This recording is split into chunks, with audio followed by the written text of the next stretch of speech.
de el auto en el cual este tipo justamente lanzaba, decíamos, que el artefacto, los artefactos incendiarios.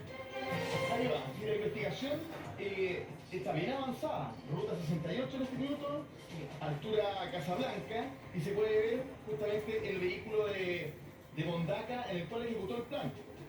Él, y se ajusta, si no me equivoco, en términos de horario, lo que él dijo, la imagen. Por eso son pruebas que son claves también en el trabajo que ha hecho la Fiscalía presentando ante los tribunales. Porque, por ejemplo, esa imagen, Francesco, muy pocos vehículos pasaron por esa ruta. Y a esa hora particularmente. Mira, fíjese, no circula nadie. O sea, yo no digo que este haya sido el punto ideal para lanzar el artefacto, pero fíjate lo que significa justamente en una ruta como esta, empezar a lanzar una serie de artefactos que había preparado en un rato, como decíamos recién, en un rato, comillas, para iniciar este incendio. Y se pudo situar